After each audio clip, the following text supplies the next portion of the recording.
Chips ले लो, cold drink ले लो, और मौसम है सुहाना। आते ही क्यों है फिर? चिप्स ले लो, भेल ले लो, मौसम है सुहाना, कुछ तो खिलाना। आते ही कहीं पीजिए। चिप्स ले लो, कोल्ड ड्रिंक नहीं है, भेल। अरे साहब, आप अकेले क्यों बैठे हो? अरे ये तो कपल जोन है। अरे अपनी किस्मत ही कुछ ऐसी है भाई, कपल जोन में भी अपने को अकेले ही बैठना पड़ता है। साहब एक काम करो ना, ये मेरा या चिप्स और भेल ले लो। अरे साहब खाओगे ना, जिंदगी बदल जाएगी आपकी। अरे छोड़ दे यार, डाइट पर हूँ। आपको डाइट की क्या जरूरत है? अरे आप तो ऐसे ही हैंडसम हो। अरे हैंडसम तो मैं हूँ यार, मेरे को पता है, मगर ड्यूटी के चक्कर में लड़की टिकती नहीं। ऐसा क्या काम करते हो साहब वैसे? सीआईडी ऑफिसर हूँ, कभी मर्डर का केस तो कभी रॉबरी का केस।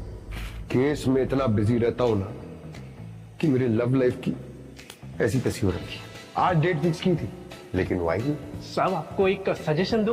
दे दे भाई, एक तू ही बचा है। जितने लोग हैं मेरे लाइफ में सब मुझे फ्री का सजेशन बांटे, तो तू ही चुप है, बोल।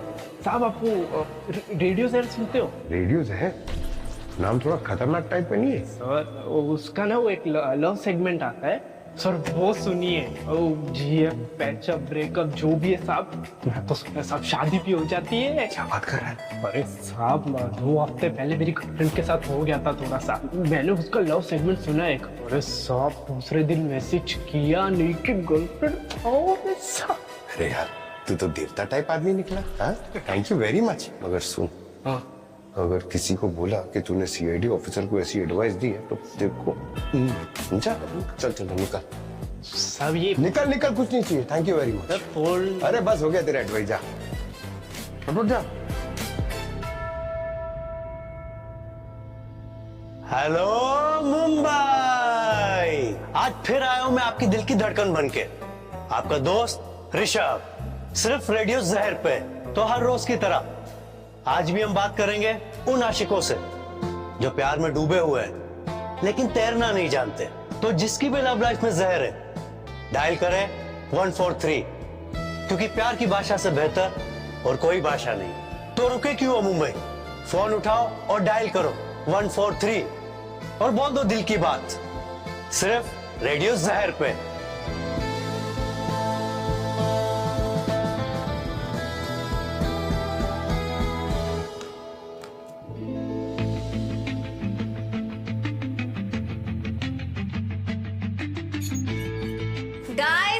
गाइस गुड न्यूज है, आ जाओ सब। क्या गुड न्यूज है मैम? आज ऋषभ ने अवार्ड जीता है, best romantic RJ of the year. उसके शो के बाद हम सब उसे सरप्राइज देंगे, ठीक है? और स्टूडियो के बाहर सब चुपचाप रहेंगे। जैसे ही ऋषभ अपना शो खत्म करके अंदर आएगा, मेरे सिग्नल पे सब लोग अंदर आ जाना और उसे सरप्राइज देना, और फिर हम उसके लिए केक कट करेंगे।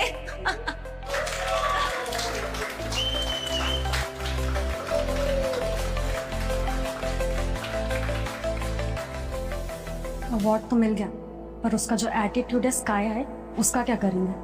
इस सरप्राइज पार्टी में हमें क्यों घसीट रही है ख्याति मैम? ऋषभ का एटीट्यूड कौन झेलेगा? क्या नीचे स्टूडियो तुम्हारा? अरे रुकिए सर, ऐसे जा नहीं सकते आप। अरे मैं सीआईडी से हूँ, हाथ छोड़ो मेरा। सीआईडी? क्या हुआ, कोई प्रैंक है क्या? लगता है ख्याति मैम का सरप्राइज थोड़ा ज्यादा ही रियल है। एक्सक्यूज मी, मैं ख्याति हूँ स्टेशन हेड। क्या हुआ? सीआईडी यहाँ पे? आपका आरजे ऋषभ, उसकी जान खतरे में है। कहाँ है वो? वो तो अभी लाइव शो कर रहा है। सुनिए, मैं उसके साथ कॉल पे था, ठीक है? उसने मुझे हेल्प के लिए आवाज दी और फिर फोन कट हो गया। आप लोगों को कुछ पता नहीं है? सिग्नल चेक करती हूँ मैं, एक मिनट। सिग्नल चेक करने का टाइम नहीं है यहाँ पे मैम। वो कहाँ पर है, मुझे उसके पास लेके चलिए अभी। वो अंदर रिकॉर्डिंग चलिए। रूम में। आ जाइए, आ जाइए।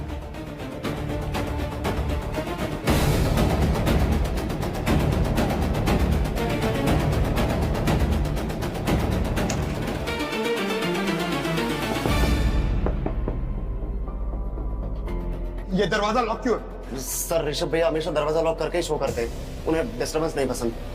चाबी है, चाबी किसके पास है? शैलेश चाबी दो। जी मैडम। ऋषभ, लाइक ऋषभ ऋषभ ऋषभ ऋषभ भैया, ऋषभ ऋषभ इज देयर। ऋषभ एक मिनट, कोई हाथ नहीं लगाएगा। सब लोग बाहर जाइए, बाहर जाइए। किसी भी चीज को कोई हाथ नहीं लगाएगा और कोई कहीं भी नहीं जाएगा, ठीक है? ऋषभ, सब बाहर जाइए आप, प्लीज।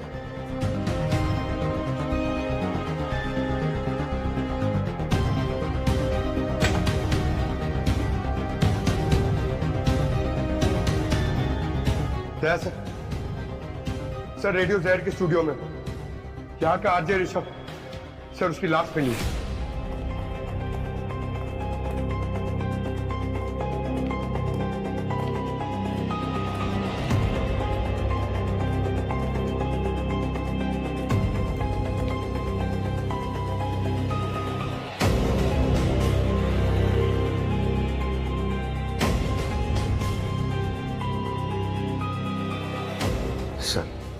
सर जब मैं यहाँ पर आया तो उसकी बॉडी यहीं पर थी और रेडियो शो पे ये बोल रहा था कि मुझे बचाओ वरना वो मुझे मार देंगे।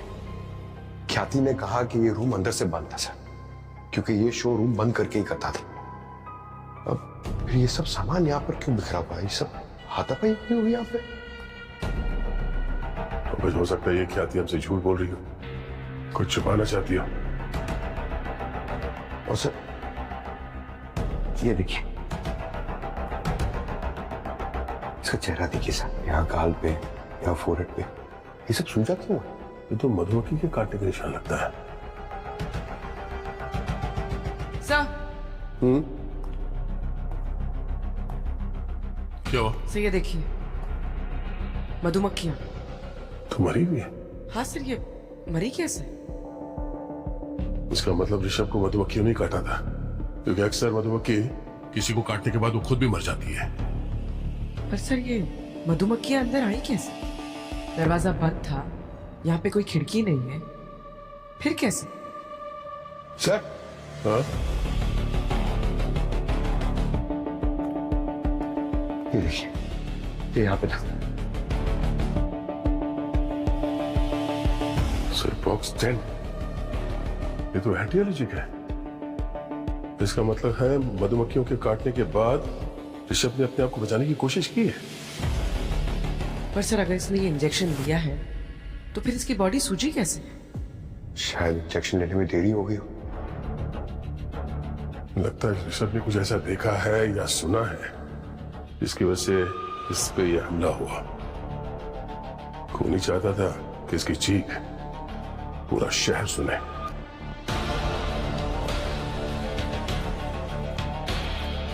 सर बताइए ना, ऋषभ को क्या हुआ, कैसे हो गया ये सब?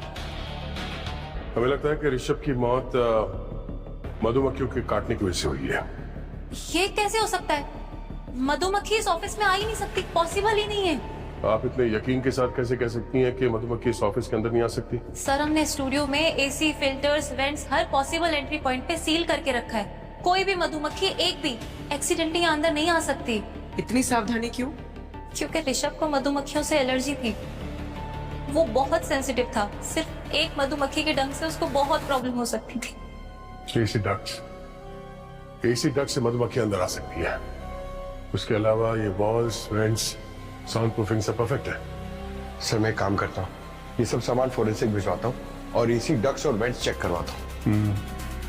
तब तक हम ये कैमरास का फुटेज चेक करते हैं। ये स्लॉट मुझे चाहिए सम्राट, लिसनर मुझे सुनना चाहते हैं, समझा? गलत। ऋषभ भैया खुद कहते थे मैं अगला बिग स्टार बनूंगा, आरजे सम्राट, तो ये स्लॉट तो मुझे मिलना चाहिए। क्या हो रहा है यहाँ पे? क्यों शोर मचा रखा है? अरे ऐसे कैसे शोर न मचाएं, समझा इसे? क्या क्या चल क्या रहा है? सर ये दोनों आरजे करण और आरजे सम्राट हैं, दोनों ऋषभ के स्लॉट के लिए लड़ रहे हैं। टॉप स्लॉट है ना, प्राइम टाइम, इसलिए। सर ऋषभ भैया मेरे लिए मेरे बड़े भाई जैसे थे, मैंने जो कुछ भी सीखा है ना, आरजे बनना, शो चलाना, सब उन्हीं से सीखा है। तो मैं चाहता हूँ कि टाइम स्लॉट उनकी लेगेसी के साथ जिंदा रहे, तो ये टाइम स्लॉट तो मुझे मिलना चाहिए। तुम्हें क्या प्रॉब्लम है? सर मुझे ऑन एयर जाना है सर। सर मैं आपसे बाद में बात करता हूँ सर, मेरा एक्चुअल शो का टाइम हो गया sir. Sorry sir. Sir show अगर टाइम पे स्टार्ट नहीं हुआ तो ऑडियंस चैनल चेंज कर देगी, और आजकल इतना पेशेंस किसके पास है सर? एक्सक्यूज मी, मुझे भी थोड़ा सा काम है। Excuse me. सर इतना बड़ा हादसा हो गया और यहाँ पर किसी को कोई फर्क ही नहीं पड़ रहा, सब अपने अपने लगे हुए हैं।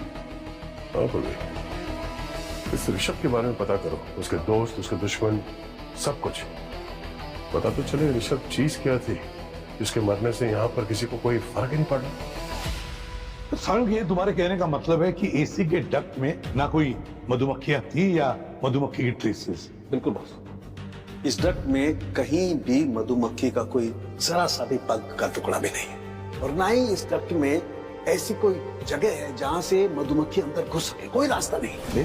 मगर सर, इतनी सारी मरी हुई मधुमक्खियां वहां स्टूडियो के बंद कमरे में आई कैसे?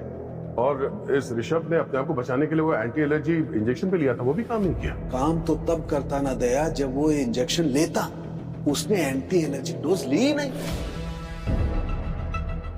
यार सारुण, के तू क्या कह रहा है?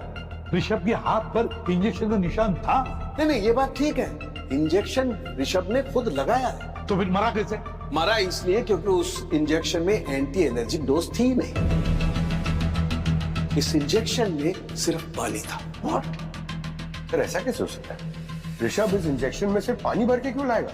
नहीं पंकज, अपने आप नहीं लेके आया होगा, किसी और ने इंजेक्शन बदला है जिसको मालूम था कि ऋषभ को मधुमक्खी से एलर्जी है। एग्जैक्टली अभिजीत, असल में ऋषभ को बी वेनम एलर्जी थी। Bee venom allergy? हाँ पूर्वी, ये एक ऐसी एलर्जी होती है जिसमें किसी इंसान को अगर कोई मधुमक्खी डंक मार जाए तो उसका पूरा का पूरा शरीर सूख जाता है और उस इंसान को सांस लेने में भयंकर तकलीफ होने लगती है और कुछ ही मिनटों में उस इंसान की दर्दनाक मौत हो जाती है। एक और बात बॉस, तुझे भारत का घोड़ा है, हम लोग चले तेरे पीछे पीछे। नहीं यार, इधर अच्छा चल एक मिनट, ये मधुमक्खियां देख रहे हो? हाँ। मुझे इन मधुमक्खियों में हाइपोथर्मिया के साइन मिले हैं। मधुमक्खियों में? हाँ। मतलब किसी ने मधुमक्खियों को वहां पे बेहोश करके उस स्टूडियो के कमरे में छुपा के रख दिया और बाद में जब वहां पे ऋषभ आया तो रूम टेम्परेचर नॉर्मल होने की वजह से वो होश में आ गई और ऋषभ को देख के लगा कि ऋषभ ही खतरा है और फिर उसका अटैक किया। एग्जैक्टली। तो बहुत सोच समझ के खून किया है। हाँ सर, खूनी को न सिर्फ मधुमक्खियों के बारे में अच्छी तरीके से मालूम है बल्कि ऋषभ के मेडिकल कंडीशन के बारे में भी वो जानता है तो कोई अंदर का ही आदमी। सारुण, एक काम कर, ये किस स्पीशीज की मधुमक्खी है जरा प्लीज बता दे, और इसके बारे में डिटेल्स भी। बॉस, ये मधुमक्खी है एपिस डोर्साटा और ये मुंबई में नहीं मिलती है। मतलब सिर्फ ऋषभ को मारने के लिए ये मधुमक्खियां मंगाई गई है? मधुमक्खियां मुंबई के बाहर से मंगाई गई, एंटी एलर्जी इंजेक्शन बदला गया। बड़ा शातिर है ये खूनी, और ये जो भी है रेडियो जहर स्टूडियो के अंदर का ही है।